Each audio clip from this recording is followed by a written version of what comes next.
He was the king of the city, and she was his truant, beautiful wife. At the biggest charity gala of the year, in front of everyone who mattered, Marcus Vance didn't just break her heart, he shattered her life. He called her dead weight, publicly replacing her with a younger, more suitable woman. He had security escort her out, penniless and humiliated. But Marcus made one fatal mistake. He thought he was evicting a stray. He never realized he had just declared war on a dynasty. He turned pull only when her family, the real power, arrived unannounced. The penthouse on Park Avenue was less a home and more a museum of Marcus Vance's success. It was all glass, brushed steel, and cold white marble cantilevered 70 floors above New York City. And like any prized exhibit, Elara Vance was kept in perfect, silent condition. Elara was his masterpiece, or so he often told his friends. He'd discovered her, he'd say, working as a simple art gallery assistant in Soho. He'd plucked her from obscurity, polished her, and given her his name. In return, she was expected to be beautiful, silent, and grateful. This evening was the dress rehearsal for the main event, the annual Vance Foundation Gala. It was Marcus's self-coronation, a night where the city's elite would gather to write 7-figure checks and kiss the ring of its newest corporate king. The blue Elara, not the green, Marcus said, not looking up from his phone. He was already in his custom Tom Ford tuxedo. Elara stood in the enormous walk-in closet, the emerald green silk dress pooled at her feet. I thought the green brought out, it makes you look sallow. The blue, the one I chose. His thumb swiped dismissively. And the Lockwood diamonds, not your grandmother's pearls. They look quaint. Quaint. The pearls were the only thing she had left of her mother's mother. A woman who had run a European shipping empire with more steel in her velvet glove than Marcus possessed in his entire body. But Marcus didn't know that. He thought Elara Hayes, the name she'd been using when they met, was just some girl from a decent but unremarkable family in New England. She had never corrected him. She had wanted to be loved for herself, not for her name, her real name. The name she had run away from 8 years ago, desperate for a normal life, was Devereaux. Of course, Marcus, she murmured, her voice the practiced, soft tone he preferred. She slipped on the sapphire blue gown. It was exquisite, but it felt like a uniform. Downstairs, the pre-gala fundraiser was already underway. Marcus, CEO of Vance Industries, a rapidly expanding but deeply over-leveraged real estate firm, was holding court. He loved the sound of his own voice, especially when it was echoed by fawning investors and nervous politicians. Elara drifted through the crowd, a perfect smiling ghost. She passed Senator Keating, who gave her a polite empty nod, and a few wives of board members who offered air kisses that smelled of Chanel No. 5 and rivalry. Then she saw her, Chloe Sterling. Chloe was the Vance Foundation's new Director of Strategic Partnerships. She was barely 26, with a law degree from Yale and a predatory ambition that Elara recognized instantly. She was also, Elara knew, with a cold, sinking certainty, sleeping with her husband. She'd seen the late-night strategy texts, the lingering touches in the hallway, the way Marcus looked at her, not like an exhibit, but like a new acquisition he couldn't wait to unwrap. Chloe was in a blood-red dress, her hand on Marcus's arm, laughing a little too loudly. Marcus caught Elara's eye from across the room. There was no apology in his gaze, no shame. There was only impatience. "Elara, darling," he boomed, gesturing her over. The room quieted. Chloe was just telling me about the new projections for the children's wing. Brilliant. Absolutely brilliant. Chloe smiled, a flash of perfect white teeth. Oh, Elara, you look lovely. Blue is so obedient on you. Marcus, we really must finalize the seating charts for tomorrow. She'd used Elara's presence not to retreat, but to stake her claim. She was already the acting hostess. Elara felt the familiar chill. She had spent 5 years being the perfect, unassuming wife, hiding her intellect, her background, and her strength, all in the name of a love she'd thought was real. She had sacrificed her dynasty for this man. And as she stood there, watching him look at Chloe Sterling, she realized her sacrifice hadn't just been in vain. It had been a joke. "If you'll excuse me," Elara said, her voice a whisper. "I need to check on the catering for tomorrow." Marcus waved her away, already turning back to Chloe. Yes, you handle that." Elara walked away. Her back straight, her hands clenched so tightly her nails dug into her palms. She didn't go to the kitchen. She went to her small hidden art studio at the back of the penthouse, the one room Marcus found cluttered and never entered. She closed the door, leaned against it, and let out a breath she felt she'd been holding for 5 years. On her easel was a half-finished painting, a chaotic, brilliant storm of dark blues and violent slashes of white. It was the only place she was allowed to be herself. She looked at the phone on her desk. One number was programmed into it, a number she had sworn never to call. Matriarch. Her finger hovered over the contact. Not yet. Not until the humiliation was complete. And she had a terrible, sickening feeling that tomorrow, at the gala, Marcus was planning to give her exactly that. The grand ballroom of the Pierre Hotel was a sea of glittering diamonds and desperate ambition. This was the night, the 10th annual Vance Foundation Gala. Marcus had spent a rumored $3 million on the event, transforming the space into a modern Versailles, complete with ice sculptures and flowing champagne fountains. Elara stood by his side at the entrance, her smile as practiced and brittle as the spun sugar on the croquembouche. She wore the blue dress. She wore the Lockwood diamonds. She was the perfect, silent accessory. "Marcus, wonderful!" a donor bellowed, slapping Marcus on the back. "Senator, so glad you could make it. Marcus, you've outdone yourself. Only the best you know that." Marcus was electric feeding on the adoration. He barely looked at Elara, except to occasionally grip her arm in a gesture that looked like affection to the cameras, but felt like a warning to her. Chloe Sterling was already inside, working the room like a seasoned politician. She had saved a seat for herself at the head table right next to Marcus. Elara's seat, she noted with a cold prickle, was on the other side next to a doddering half-deaf board member. The hierarchy was clear. The transition was already in progress. "Ladies and gentlemen, please take your seats. The presentation is about to begin."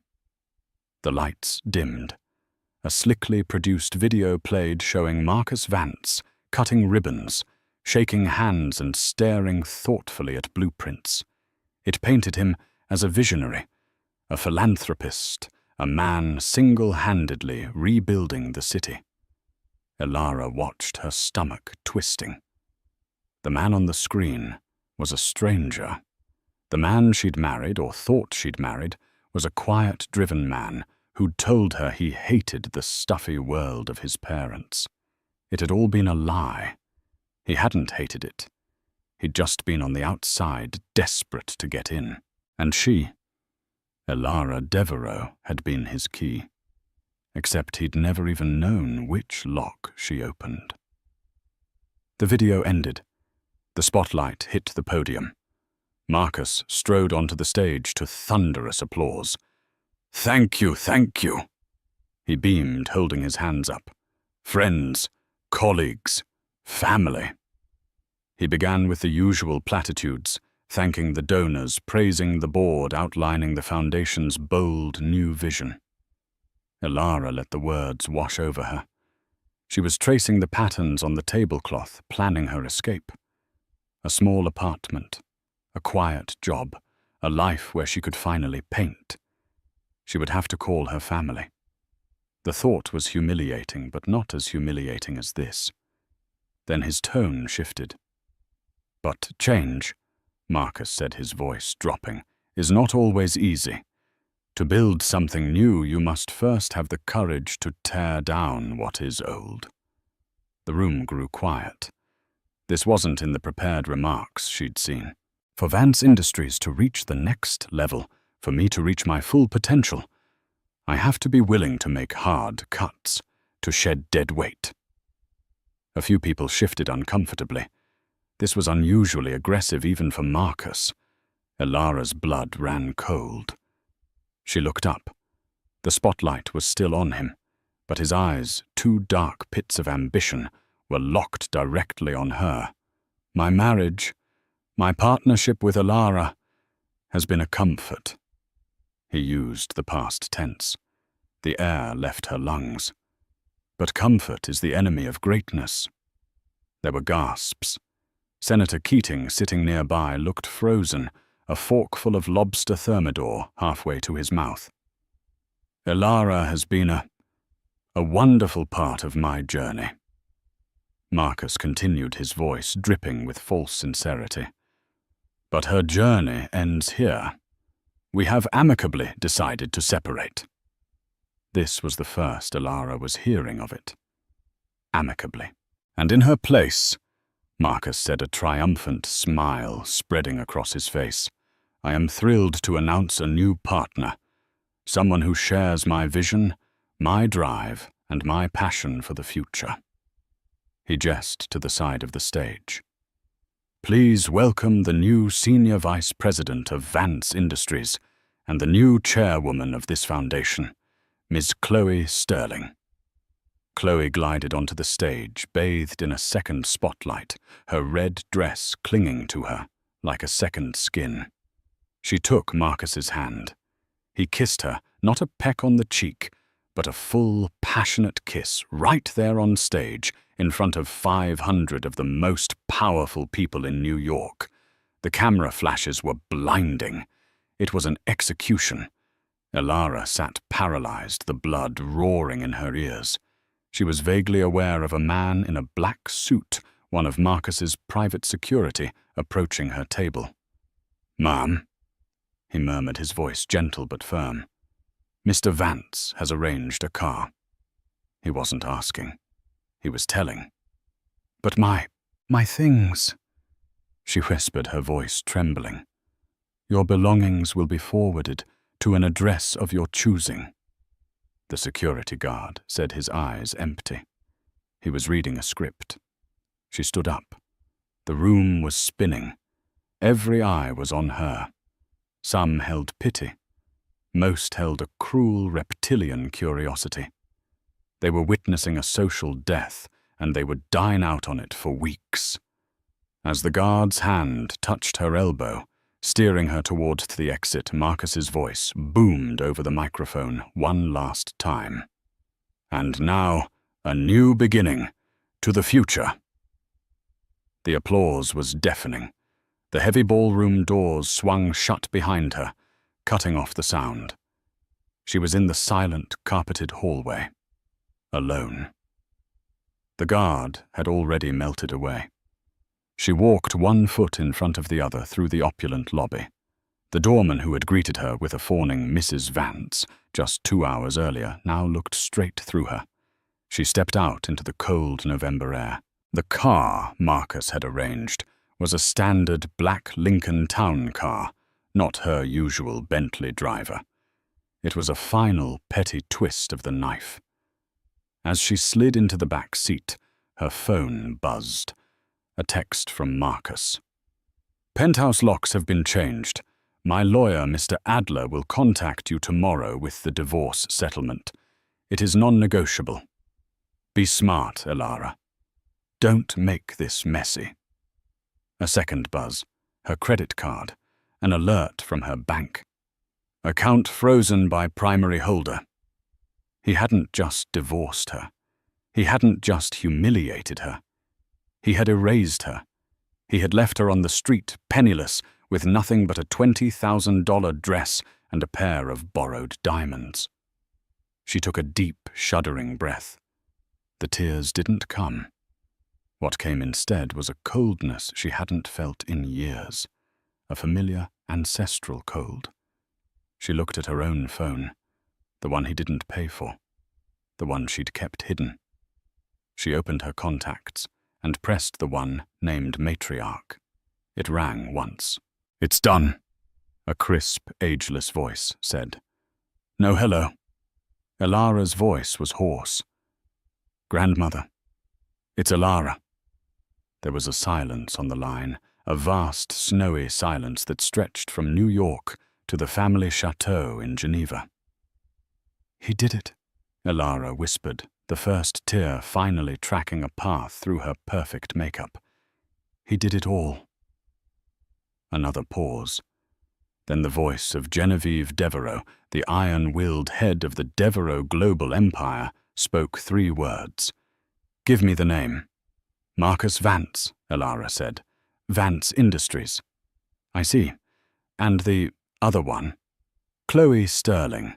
Her father is, I think, in logistics." "He is," Genevieve said. "And his largest contract is with our shipping division in Rotterdam." "Was." Elara closed her eyes. The machine was already turning. "Stay where you are, Elara," the matriarch commanded. "A car is coming for you, not a Lincoln.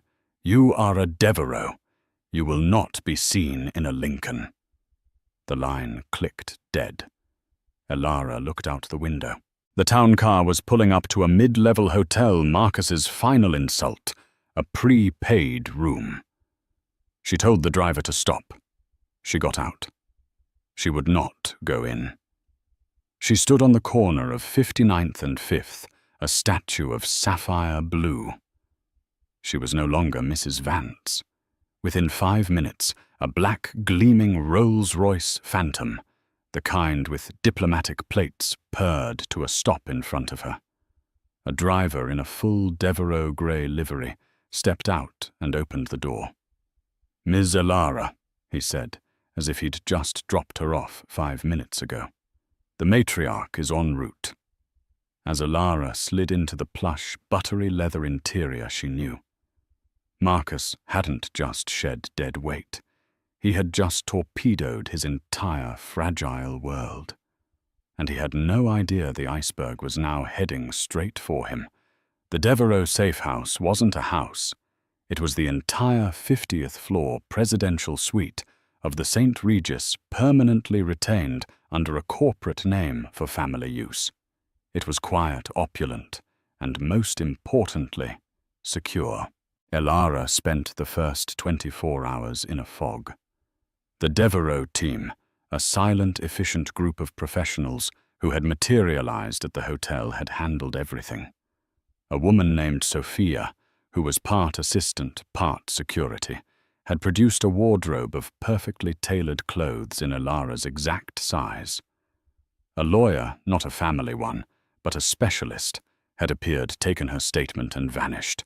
Elara's prized Lockwood diamonds had been removed, catalogued, and sent to a vault to be returned to Marcus in the most insulting way possible via a bonded messenger with a receipt. She sat on a silk chaise lounge overlooking Central Park, a cup of tea she didn't remember asking for in her hand. The shock was wearing off, replaced by a deep, vibrating hum of shame and a darker, colder anger. She had been so stupid. She had fallen for the oldest trick, a charming pull and a promise of normalcy. She who had been trained since birth to spot a grifter, a social climber, a liar.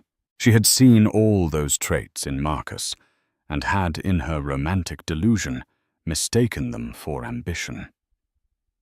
Her phone, the Vance phone, was a smouldering ruin. The media was having a field day. Vance's new vision, CEO dumps wife for VP at annual gala. From +1 to -1. The socialites' stunning fall. Marcus Vance and Chloe Sterling, the new power couple. The gossip columns were brutal. They painted her as a clueless, boring last-season wife who hadn't been able to keep up with her dynamic husband.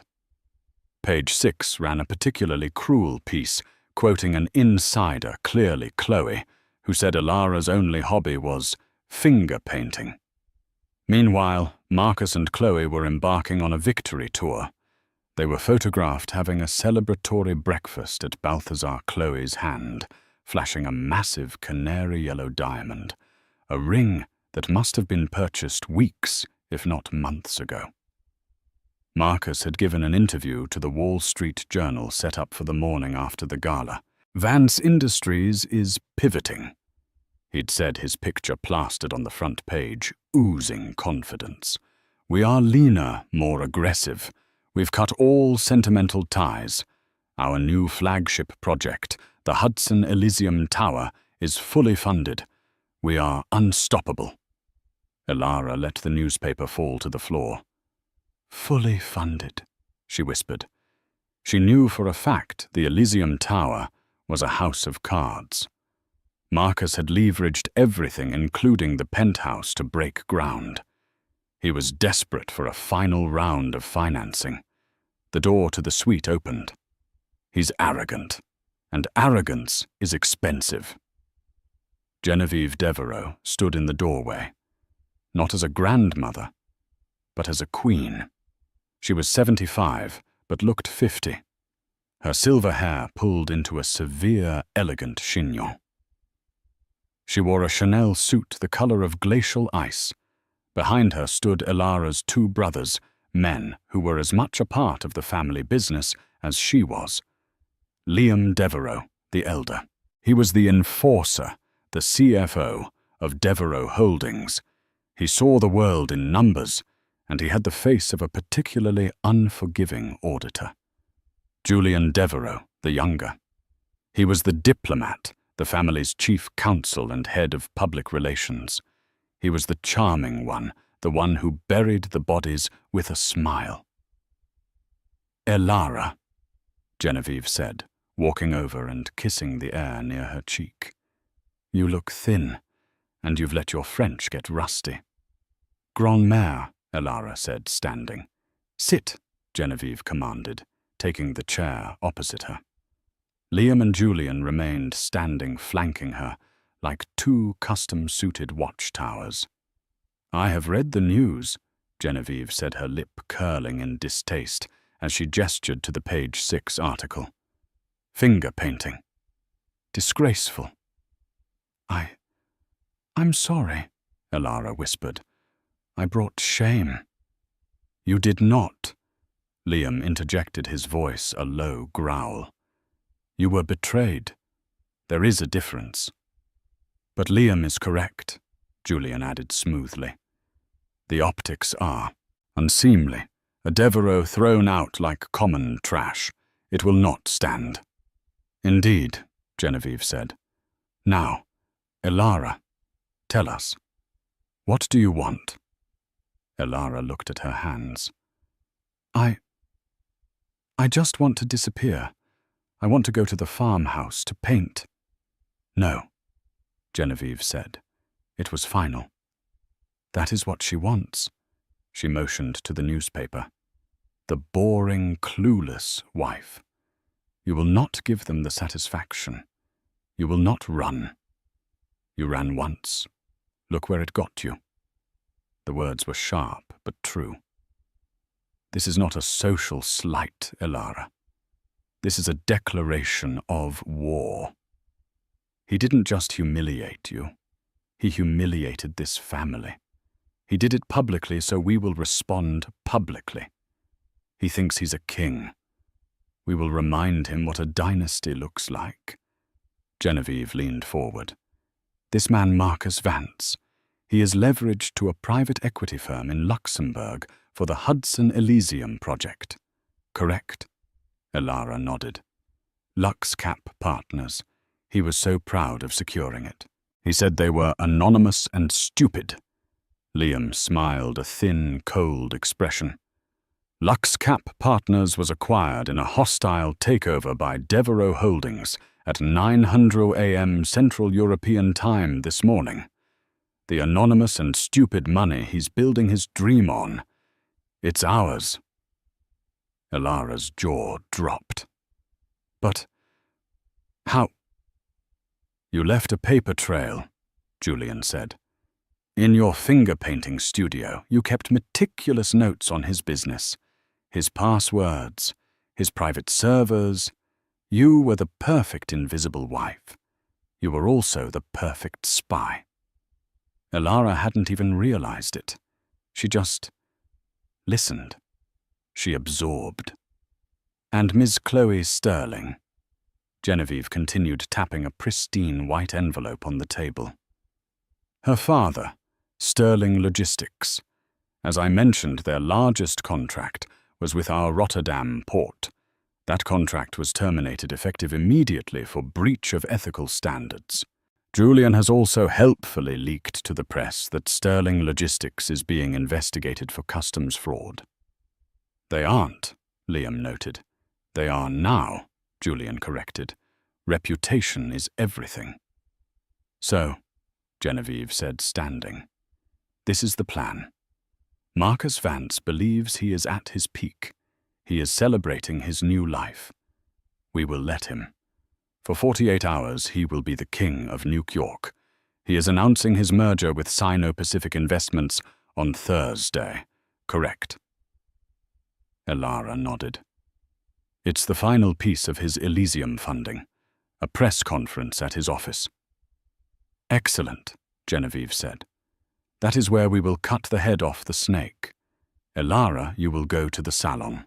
You will go shopping. You will be seen. But you will not be seen. You are preparing. Preparing for what? Elara asked, a new strength hardening her voice. For your reintroduction, Julian said, smiling. Elara Vance is dead. We are about to reintroduce the world to Elara Devereaux. For the next 48 hours, Marcus Vance lived in a golden-tinted bubble. His life was perfect. He woke up in his penthouse, the scent of Elara's dusty lavender, and old books finally replaced by Chloe's modern, sharp perfume. Chloe herself was a revelation. She woke up at 5 a.m., reviewed Chinese market reports before her first espresso, and matched his ambition step for step. She wasn't just a partner. She was a weapon. Did you see the journal? He said, throwing the paper onto the bed. Vance, the Maverick of Manhattan. They're finally getting it. Chloe looked up from her laptop, pouting her lips. I don't like Maverick. It sounds uncontrolled. I prefer visionary. But the picture is good. She walked over and straddled his lap. The press conference on Thursday is going to be massive. Once we announce the Sino-Pacific deal, we'll be untouchable. Marcus felt a surge of pure, unadulterated power. He had done it. He had achieved everything he'd ever wanted. He'd cut the one tie that was holding him back. Elara. He felt a brief mosquito-like sting of, not guilt, but annoyance. He'd received a curt email from a law firm he'd never heard of, Hadrian and Locke, confirming they represented Elara. They'd attached a copy of the prenuptial agreement he'd forced her to sign. It was ironclad. She got nothing. Her lawyer had only one request, that her art supplies be forwarded to a P.O. box. Marcus had laughed. Finger paintings. He'd told his assistant to handle it, which meant throw them in the building's incinerator. His lawyer, Mr. Adler, had called him. Marcus, just a flag, Adler had said, his voice tinny. This firm, Hadrian and Locke. They're not a divorce mill. They're significant. Their managing partner is on the Federal Reserve Board. So, Marcus had scoffed. She's probably got some bleeding heart pro bono case. She signed the papers Adler. It's done. As you say, Marcus. And the financials for the Sino-Pacific closing. Airtight, Marcus said. LuxCap wired the last tranche yesterday. The money is in escrow. The Hudson Elysium Tower is a go. His world was perfect. But there were small tremors. His assistant buzzed him.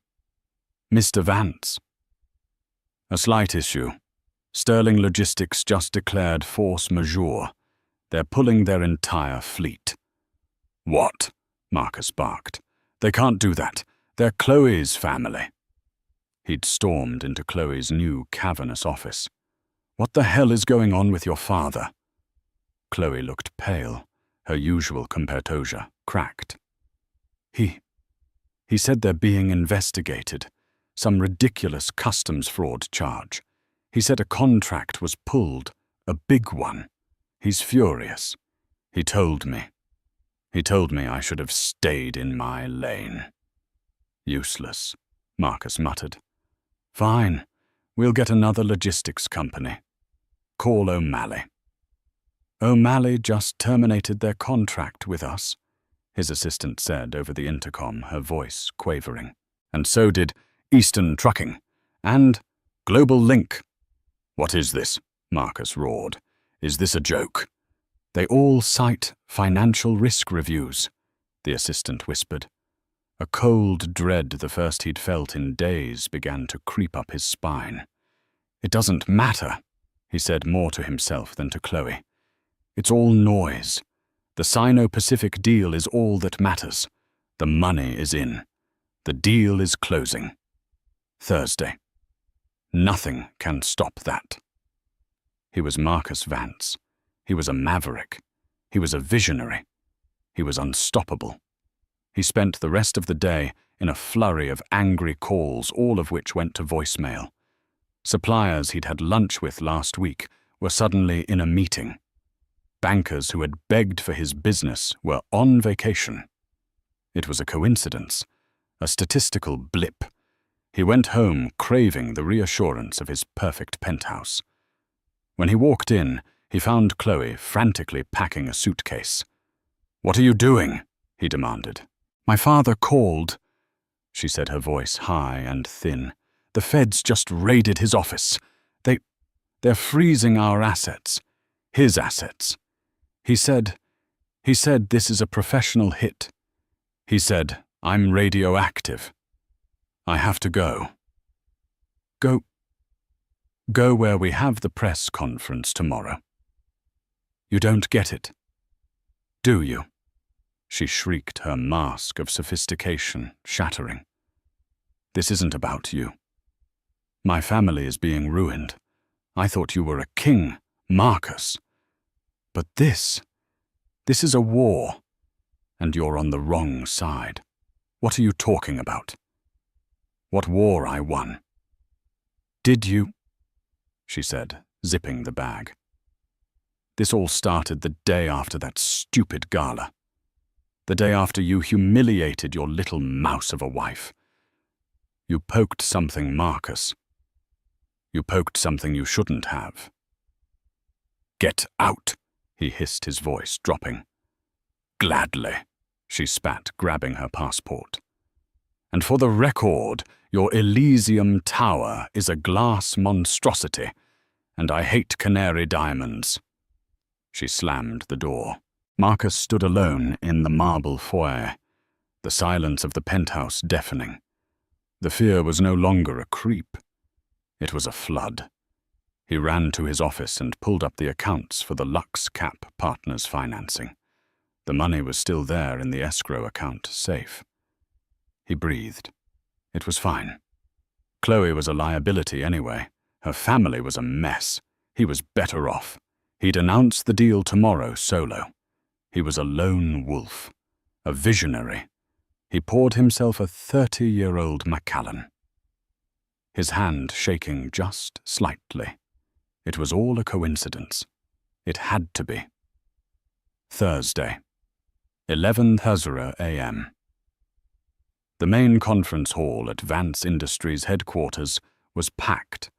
The Sino-Pacific deal was huge. It wasn't just a merger. It was a symbolic marriage of New York real estate and Asian capital. The Wall Street Journal, Bloomberg, the Financial Times, every major outlet was there. Marcus Vance stood backstage adjusting his power blue tie. He hadn't slept. The departure of Chloe, followed by a sleepless night of his suppliers' lines going dead, had left him rattled. But the adrenaline of the crowd, the flashing cameras, the knowledge that he was this close to pulling it off, steadied him. This was it. The moment he became a legend. "Ladies and gentlemen," his PR director announced from the podium, "the CEO of Vance Industries, Mr. Marcus Vance." Marcus strode onto the stage, forcing his most confident, shark-like smile. The applause was strong. "Thank you," he began, his voice booming. "Thank you for coming. What a day for New York. What a day for the future." He launched into his speech. He talked about vision. He talked about steel and glass and the skyline. He talked about the transformative partnership with Sino-Pacific. And now, at this very moment, he said, building to his crescendo, the $4 billion wire transfer that finalizes our joint venture is being released. The Hudson Elysium Tower is no longer a dream. It is a reality. He expected thunderous applause. Instead, there was a commotion at the back of the room. The heavy oak doors of the conference hall swung open. A few journalists turned, annoyed by the interruption. Then they fell silent. The silence spread like a virus. First, two very large, very well-dressed men, who looked like they could snap a person in half and then file a legal brief about it, entered and stood at ease, scanning the room. Then Julian Devereaux entered. He was smiling, radiating charm, and wearing a Savile Row suit that probably cost more than the podium Marcus was gripping. He was followed by Liam Devereaux, who was not smiling. Liam held a leather-bound portfolio, and he looked at the room at Marcus as if he were calculating its liquidation value. Then a hush fell as Genevieve Devereaux entered. She commanded the space not by speaking, but by breathing. The scent of her perfume, a rare custom blend Guerlain, preceded her. She stopped, surveyed the room, and her gaze, cold and assessing, settled on Marcus. Marcus had gone completely deathly still. His mind was racing. Devereaux. The Devereaux, the Swiss-French banking and logistics dynasty. The family that owned half of Europe and had been old money when the Rockefellers were still drilling. What were they doing here?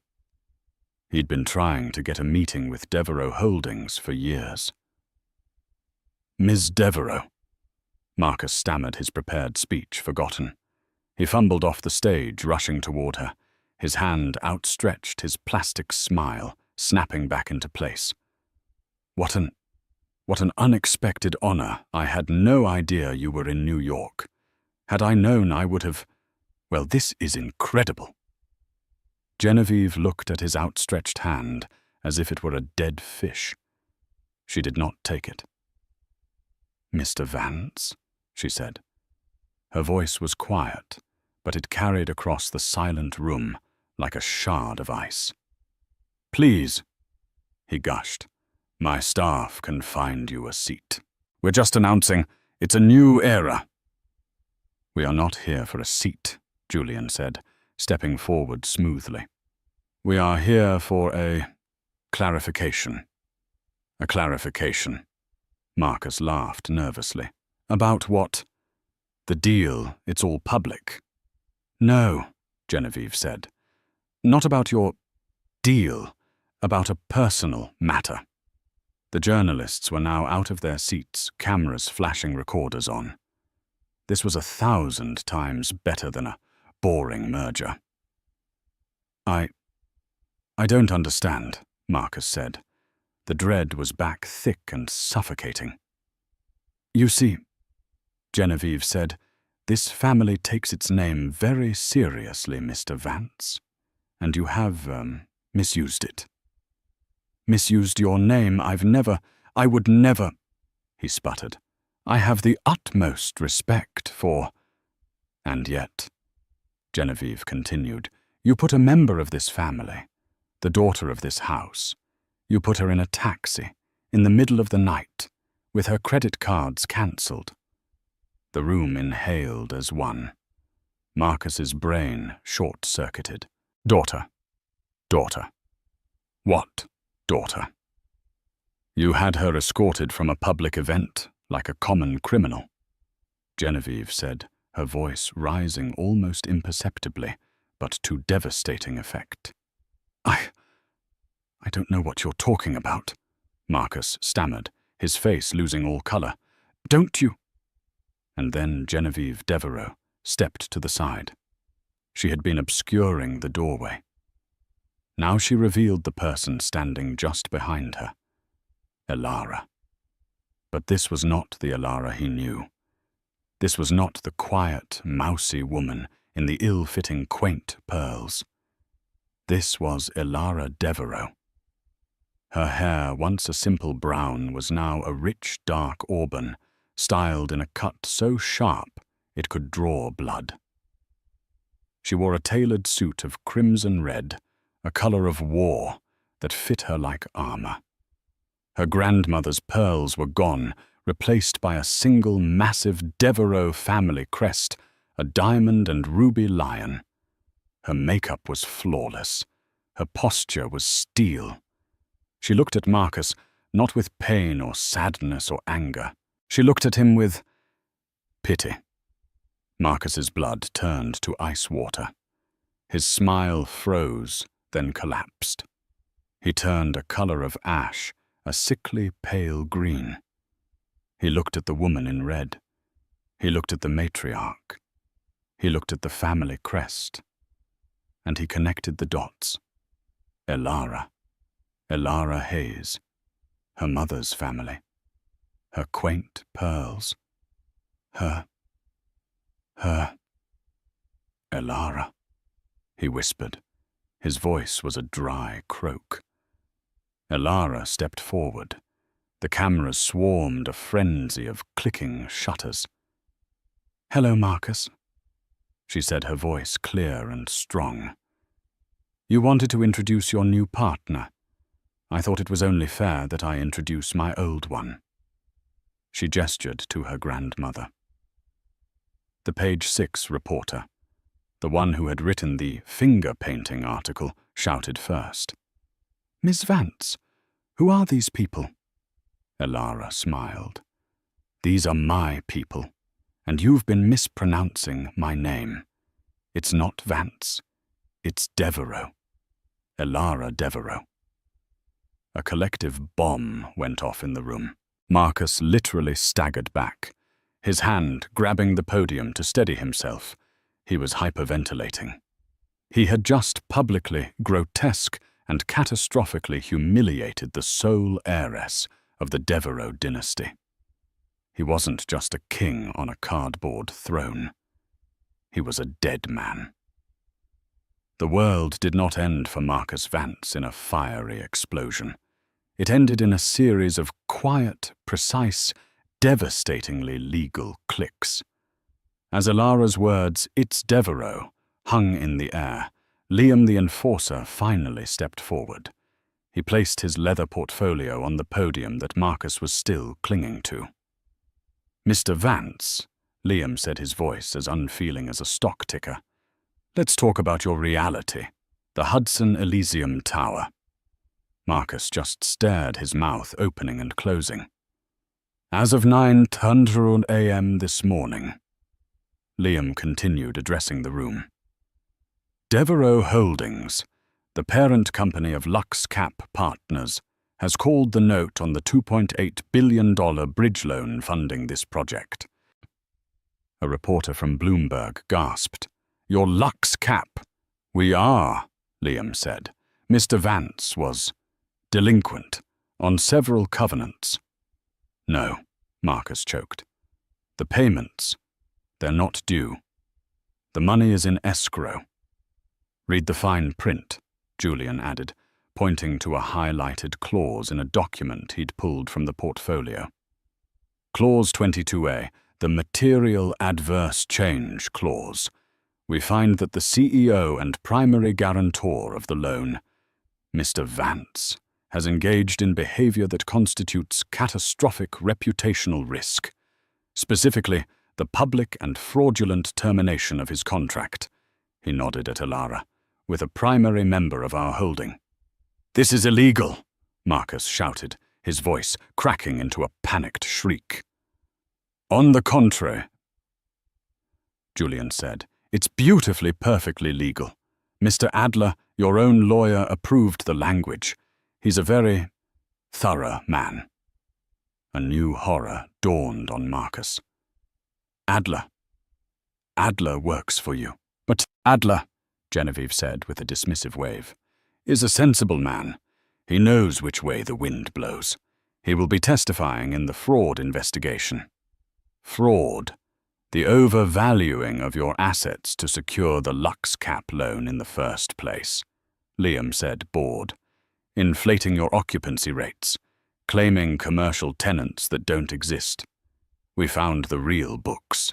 Elara, it seems, knew where all the bodies were buried. Marcus turned to Elara, his eyes wild with betrayal. You spy in my own home. You called it clutter. Marcus, Elara said, her voice even. I called it a contingency plan. You taught me to always read the fine print. The journalists were in a shark-feeding frenzy. Mr. Vance, is it true you defrauded your lenders? Elara. How long were you planning this, Ms. Devereaux? What does this mean for the merger? Ah, yes. Julian said the Sino-Pacific deal, the $4 billion transfer. He pointed to the large screen behind the podium, where the deal complete graphic was supposed to appear. The deal, Julian announced, was contingent on the LuxCap funding being secure. As it is no longer secure, Sino-Pacific has, as of 2 minutes ago, withdrawn from all negotiations. On the screen, a new message flashed courtesy of Julian's technician. Deal terminated. Sino-Pacific Investments. No.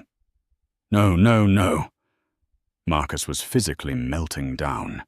He tore at his tie, his face slick with a terrified sweat. But it's not just the tower. Liam continued, his voice a monotone of destruction. It's everything. He ticked the points off on his fingers. The bank holding the mortgage on this very building Devereaux owned. You are in default. We are evicting. The suppliers who all cancelled yesterday. They share a parent company, ours. Senator Keating, your man in Washington. He is currently in a meeting with the Senate Ethics Committee discussing the undisclosed gifts he received from you. He has, we are told, a sudden and profound desire to come clean. And finally, Genevieve said, stepping forward for the final blow. Vance Industries, a company built on air and arrogance. As your primary and, as of now, only creditor, we will be petitioning for involuntary bankruptcy. We will be seizing all assets to cover the outstanding debt. She paused, looking at the shell of the man before her. My family will take the penthouse, of course. We find the view appealing. Liam's team will be there at 3:00 p.m. to change the locks. Please have your personal effects removed by then. It was a perfect, devastating echo of the humiliation he had inflicted on Elara. Marcus Vance stared, his world dissolved. He had gone from a billionaire visionary to a bankrupt fraud in less than 10 minutes. He looked at the crowd, at the cameras, at the Devereaux family, standing united and powerful. And finally, his eyes landed on Elara. She was not smiling. She was not triumphant. She just looked finished. His knees, no longer able to support the weight of his ruined ambitions, buckled. Marcus Vance, the maverick of Manhattan, collapsed onto the stage, a pathetic, sobbing heap, as the cameras flashed, capturing the single greatest social and financial immolation in New York history. While Marcus was being publicly disassembled, Chloe Sterling was sitting in the first-class lounge at JFK, sipping a mimosa and frantically trying to move assets to an offshore account. She had seen the news alerts. Sterling Logistics raided by feds. Her father had called her screaming before being cut off. She was on her own. It's fine, she told herself, her leg bouncing under the table. Marcus is a fool, but he's a rich fool. The Sino-Pacific deal will close. He'll be furious with me, but he needs me. I'll fly to a non-extradition country, wait for this to blow over, and then I'll call him. He'll take me back. I'm the only one who understands him. Her flight to the Cayman Islands was boarding in 30 minutes. She was just a little radioactive. She just needed a break from the contamination zone. Miss Chloe Sterling. Two men in dark conservative suits and TSA badges stood over her table. Yes, she said, annoyed. We're with the U.S. Marshals Service. We need you to come with us. There are some irregularities with your passport. Irregularities? Chloe laughed, a high, nervous sound. It's brand new. I'm a first-class passenger. Now, ma'am, the first marshal said, his voice flat. He wasn't playing. A cold fear, the same one Marcus had felt, gripped her. I'm not going anywhere. I want my lawyer. You'll have plenty of time for that, the second marshal said. You're being detained. Detained for what? I haven't done anything. Insider trading, the first marshal said, picking up her carry-on bag. It seems you made a series of very well-timed stock trades against competitors of Sterling Logistics, trades that were apparently based on information you gleaned from, where was it, Frank? Classified shipping manifests, ma'am, Frank said, from a company called Devereaux Holdings. They filed the complaint this morning. They take corporate espionage very seriously. Chloe's face went white. Devereaux. The name was everywhere. That's not possible. That's my father's business. Not anymore, Frank said, pulling out a pair of handcuffs. Please stand up, Ms. Sterling, and please try not to make this a scene. This lounge is for real first-class passengers. The karma was brutal, swift, and entirely public. As Chloe Sterling was led out of the first-class lounge in handcuffs, her face a mask of shocked fury, she passed a television screen. The news was no longer about her father. It was a live feed from the Vance Industries press conference. The shot was a close-up of Marcus Vance, on his knees, sobbing. And standing over him, looking like a queen in a suit of blood-red armor, was Elara, the quiet, mousy, finger-painting wife. Chloe finally understood. She hadn't been replaced by Elara. She had been the tool Elara's family used to detonate Marcus's life. She was collateral damage. She wasn't the new power player. She was, as Marcus had so cruelly put it, just dead weight. The last sound she made before the lounge doors closed was a howl of pure, unadulterated rage. 6 months later, the name Marcus Vance was a punchline in New York. He had lost everything. The penthouse, the company, the friends. He was a pariah, buried in lawsuits from every contractor, investor, and employee he had ever stiffed. The fraud investigation had turned into an indictment. He was last seen balding and bloated, getting into a taxi outside his lawyer's office, shouting at a reporter that he was a visionary. The Hudson Elysium Tower, his glass and steel monument, sat half-finished, a rusted skeleton on the skyline. The Devereux family had bought it out of bankruptcy for 10 cents on the dollar, and Genevieve had publicly announced it was being reimagined. The Page 6 reporter who had mocked Elara was now writing glowing, fawning pieces about the Devereux family's quiet, powerful philanthropy. But the real story wasn't in New York. It was in Florence, Italy. The Uffizi Gallery was hosting a gala. But this was not a gala of social climbers and insecure CEOs. This was a gathering of academics, artists, and patrons. They were celebrating the unveiling of a newly restored Botticelli, a masterpiece that had been languishing in a back room damaged by a flood decades ago. The project had been funded by a new powerful initiative, the Elara Devereux Foundation. Its mission was simple: to find the art, the beauty, and the history that the world had dismissed as clutter, and to restore it. Elara Devereux stood at the podium. She was not wearing red armor tonight. She wore an elegant, simple forest green dress. Her grandmother's pearls were fastened at her throat. She was radiant. When we find something or someone that has been neglected, she said, her voice clear and warm, resonating in the ancient hall, we have two choices. We can see them as dead weight, as a quaint relic of the past, to be discarded. She paused, and the room full of people who knew her story held its breath. Or, she continued, we can see the masterpiece beneath the dust. We can see the strength that survived. We can choose to restore, to rebuild, to reveal the truth. My foundation is built on the belief that nothing and no one is ever truly broken beyond repair. The applause was genuine, and for Elara, truly healing. After the speech, she walked through the gallery, accepting congratulations. Her brothers Liam and Julian were there, beaming with a pride that was real. Her grandmother Genevieve watched from a distance, a rare, soft smile on her face. A man approached Elara, a shy-looking man with kind eyes and paint smudges on his tuxedo jacket. He was Matteo, the Uffizi's chief restorer. Signora Devereux, he said in accented English, what you have done, it is a miracle.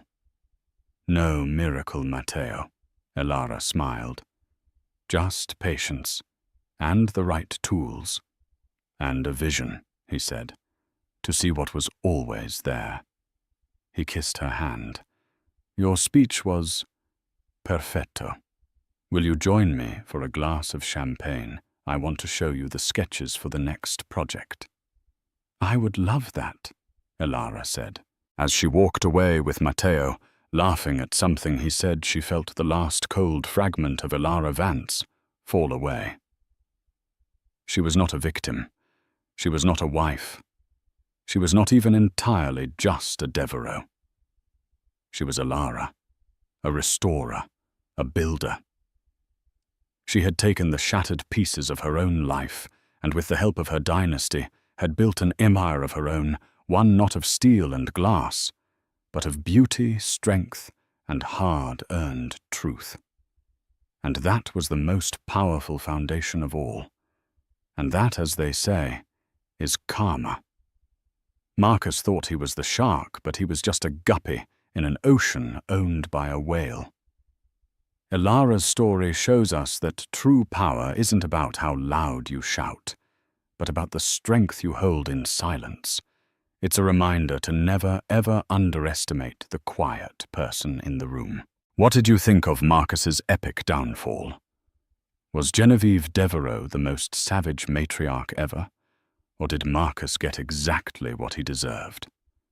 Let me know your favorite part of this story in the comments below. If you loved this story of drama and ultimate revenge, please hit that like button. Share this video with someone who needs to see karma served. And of course, subscribe to the channel for more real-life stories like this one every single week. You won't want to miss what's coming next.